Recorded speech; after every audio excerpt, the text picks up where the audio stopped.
बिस्मिल्लाहिर्रहमानिर्रहीम। मालूमात घर के मोअज़्ज़िज़ सामीन, अस्सलामु अलैकुम। उम्मीद करते हैं आप सब खैरियत से होंगे।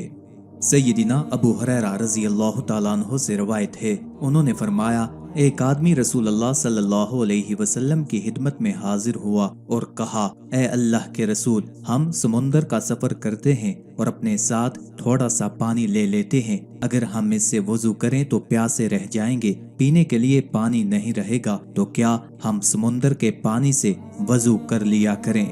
रसूल अल्लाह सल्लल्लाहु अलैहि वसल्लम ने फरमाया, इसका पानी पाक करने वाला और इसका मरा हुआ जानवर हलाल है। सवाल करने वाले सहाबी का नाम तिबरानी की रवायत में अब्दुल्ला मज़कूर है और मस्नदे अहमद की एक रवायत से मालूम होता है कि इनका ताल्लुक कबीला बनु मदलज से था। समुंदर के पानी का जायका आम पानी से मुख्तलिफ होता है।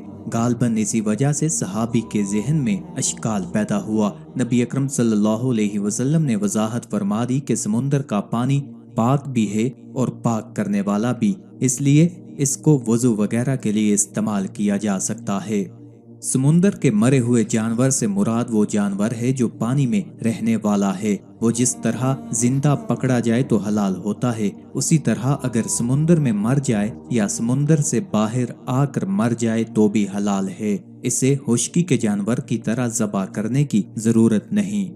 अल्लाह ताला का इरशाद है, तुम्हारे लिए समुंदर का शिकार और उसका खाना हलाल करार दिया गया है।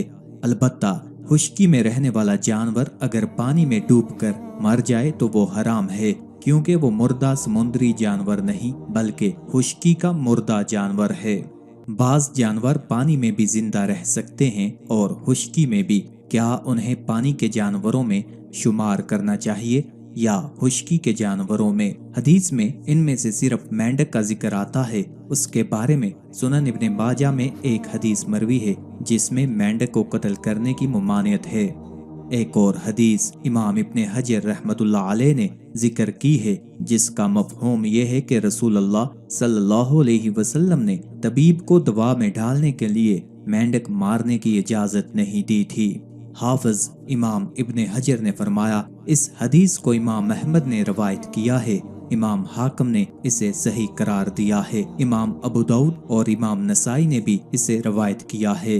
इस हदीस की रोशनी में ऐसे जानवरों से परहेज ही दुरुस्त मालूम होता है जो पानी और खुश्की दोनों पर जिंदा रह सकते हैं। ये हदीस इस बात की दलील है कि मेंढक खाना हराम है, क्योंकि नबी अकरम सल्लल्लाहु अलैहि वसल्लम ने इसे कत्ल करने से मना फरमाया है और कत्ले हैवान की मुमानियत या तो उसके एहतराम की वजह से होती है, जैसा कि आदमी को कत्ल करना उसके एहतराम की वजह से मना है, या ये मुमानियत इस वजह से होती है कि उसे खाना हराम होता है, जैसा कि मेंढक को कत्ल करना इसलिए हराम है कि इसे खाना हराम है।